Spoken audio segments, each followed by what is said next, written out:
I stared at the empty medicine cabinet, my hands shaking as I counted the missing bottles again. 5 rounds of chemotherapy medication, gone. Each bottle had cost over $5,000, even with insurance, and they were supposed to last through my next 3 months of treatment. Kate, I called out, trying to keep my voice steady. Have you seen my medication? My sister sauntered into the bathroom, designer shopping bags dangling from her arms. The price tags were still attached of her new Guxy jacket. Oh, those pills, she said casually, examining her freshly manicured nails. I sold them. My name is Olivia Bennett. I'm 29, and in that moment I felt my world crumbling around me. 7 months into my battle with lymphoma, and my own sister had just admitted to selling my life-saving medication. You did what? I whispered, gripping the bathroom counter to stay upright. Kate rolled her eyes, pulling out a new designer wallet from one of her bags. Don't be so dramatic, Liv. The insurance company will just send more. Besides, do you know how much those things sell for? I made enough to finally get the spring collection I wanted. I couldn't process what I was hearing. Kate, those medications keep me alive. They stop the cancer from spreading. I can't just get more. Insurance only covers a certain amount, and the next round isn't approved for months. So skip a few doses. She shrugged, admiring herself in the mirror. You look fine to me. All this cancer stuff is probably exaggerated anyway. You still have your hair. Because of the specific type of chemotherapy they prescribed, I fought back tears. The one you just sold to God knows who. Our parents had died 2 years ago in a car accident, leaving Kate as my only family. When I was diagnosed with lymphoma, she'd insisted I move in with her so she could take care of me. Now I understood her eagerness. She'd seen an opportunity. Who did you sell them to? I demanded, pulling out my phone to call my oncologist. Kate's expression hardened. Does it matter? What's done is done. Stop being such a baby about everything. Ever since you got sick, it's all been about you, Kate. Drive me to chemo, Kate. I need help with the medical bills, Kate. I'm too tired to work full-time. Do you know how exhausting it is? My hands trembled as I dialed Dr. Parker's number. Exhausting. You think having cancer is a vacation for me? The point is, Kate continued, pulling price tags off her new clothes. I deserve nice things too. Those pills were just sitting there, worth thousands of dollars, and my credit cards were maxed out. It's not like you can't get more. Dr. Parker's office answered on the 3rd ring. As I explained the situation, trying to keep my voice from breaking, I watched Kate arrange her shopping bags with more care than she'd ever shown my medication. Miss Bennett, Dr. Parker's nurse said urgently, you need to come in immediately. Stopping treatment suddenly could cause the cancer to accelerate rapidly. Dr. Parker wants to do an emergency scan. Kate was still talking, oblivious to my phone conversation. And anyway, you're always going on about how you want to help me. Well, selling those pills helped me get the things I needed. You should be happy for me. I hung up the phone, my whole body numb. I need you to drive me to Dr. Parker's office. Right now, Kate whined, holding up a new dress. I haven't even tried everything on yet. Now, I said firmly, or I call the police and report you for stealing and selling prescription medications. That's a felony. Kate, her face paled slightly. You wouldn't dare. I'm your sister, try me. The drive to the oncologist's office was tense. Kate complained the entire way about how I was overreacting, how I always ruined her good days with my health drama. I sat in silence, watching the buildings pass by, wondering how my sister had become someone who valued designer clothes over my life. In Dr. Parker's waiting room, I could see Kate growing uncomfortable as other cancer patients came and went. Some were in wheelchairs, others wearing masks, all fighting their own battles. Her shopping bag sat at her feet, a grotesque testament to what my medication had bought her. Miss Bennett, Dr. Parker's nurse called, her face grave. We need to do the scan immediately. Dr. Parker is very concerned about the interruption in your treatment. As they led me to the scanning room, I heard Kate muttering, it's just a few pills. Everyone here is so dramatic. She had no idea what those scans would reveal or how her shopping spree was about to cost far more than she bargained for. The scan room was cold, the machine humming ominously as it passed over my body. I could hear Dr. Parker and his team discussing something in low, urgent voices outside. Through the observation window I glimpsed Kate still clutching her shopping bags, looking increasingly uncomfortable. As medical staff hurried past her 35 minutes later, I sat in Dr. Parker's office. Wrapped in a medical gown, Kate had been asked to join us, though she complained about the delay to her shopping day.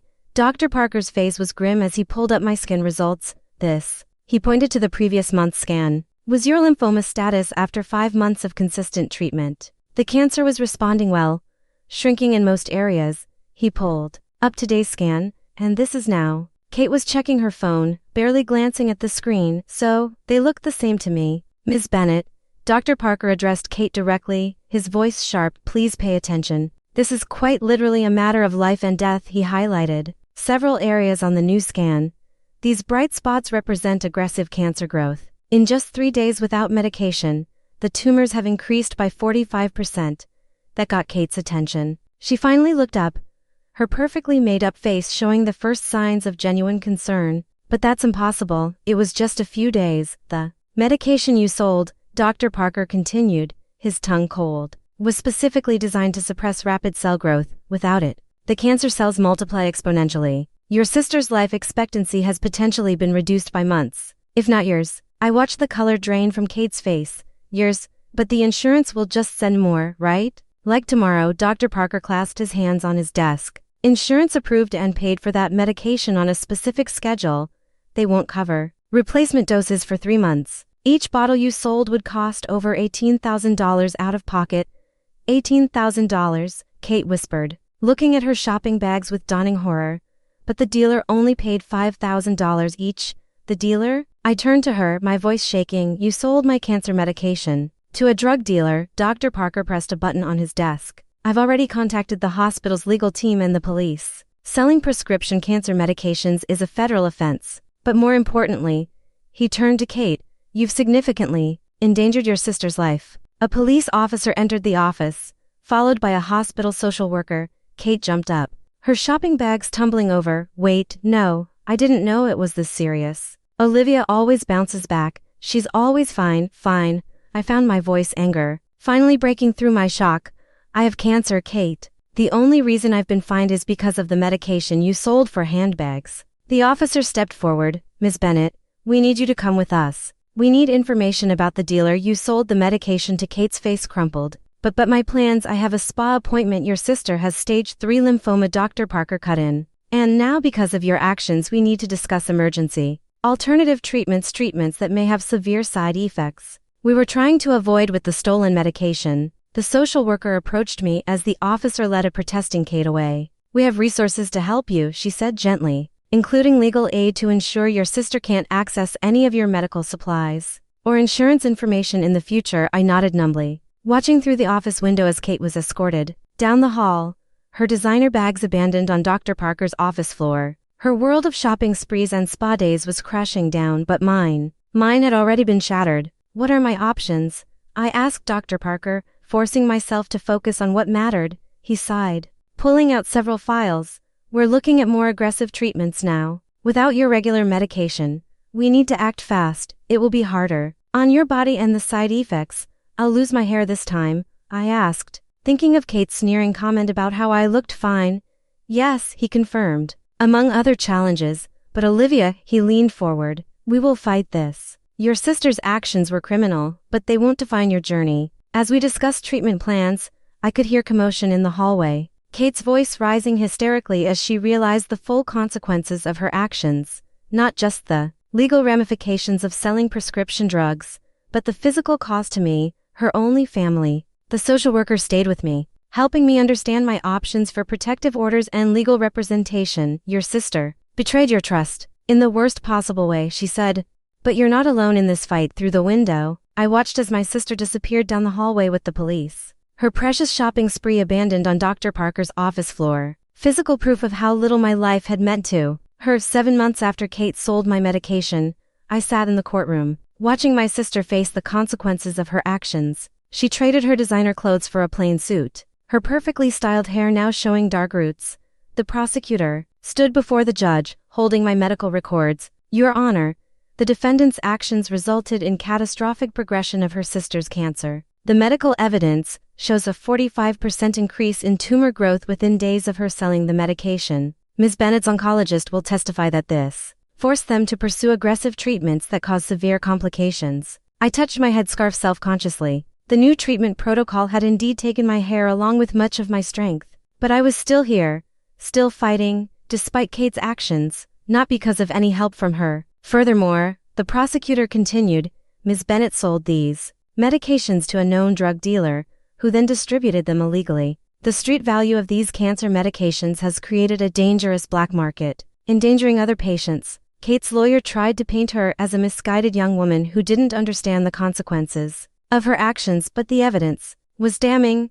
Text messages to the dealer haggling over prices, security footage of her removing the medications from my apartment, and most devastating, her own recorded statements at the hospital showing complete disregard for my life.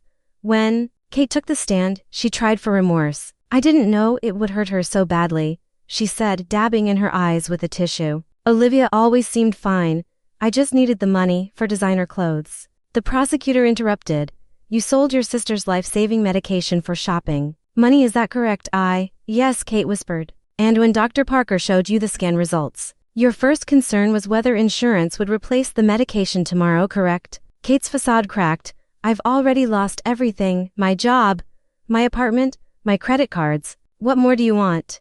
"This isn't about what you lost," the prosecutor said firmly. "This is about what you stole, your sister's chance at a less aggressive treatment plan, her ability to work during treatment, and months or possibly years of her life expectancy." Dr. Parker's testimony was clinical but powerful. He showed the court my before and after scans explaining how the interruption in treatment have forced them to use more aggressive protocols. The defendant's actions caused physical trauma that could have been avoided, he stated. Ms. Olivia Bennett now faces increased risk factors and side effects that the original treatment plan was specifically designed to prevent. The social worker who had helped me that day also testified, describing Kate's behavior in the hospital. She was more concerned about missing a spa appointment than her sister's life. When shown the scan results, she worried about replacing the medication quickly to avoid getting caught, not about the damage already done. Finally, it was my turn to speak. I stood carefully, still weak from my latest round of treatment. "Kate was my only family," I said, looking directly at my sister. "When our parents died, we promised to take care of each other. When I got sick, she promised to help me through it. Instead, she saw my illness as an opportunity to profit. She took medication that was keeping me alive and traded it for shopping bags." Kate wouldn't meet my eyes as I continued. "The new treatment protocol has been brutal. I can't work anymore. I can barely leave my bed some days. But worse than the physical pain is knowing that my own sister valued designer clothes more than my life." The judge's verdict was severe. 5 years in prison for theft and distribution of prescription medications with additional time for endangering a vulnerable adult. Kate broke down as they led her away, but her tears seemed more for herself than for what she'd done to me. Outside the courthouse, Dr. Parker waited with my new treatment team. They'd been incredibly supportive, helping me navigate both my health challenges and the legal proceedings. "The good news," Dr. Parker said gently, "is that despite the setback, you're responding to the new treatment. It's harder, but you're fighting." The social worker who'd helped me that first day, now a close friend, squeezed my hand. "And you're not alone.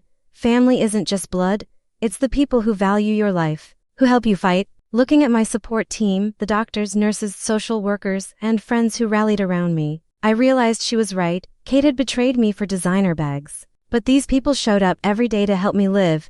As we left the courthouse, I glimpsed the designer bags that had been entered as evidence.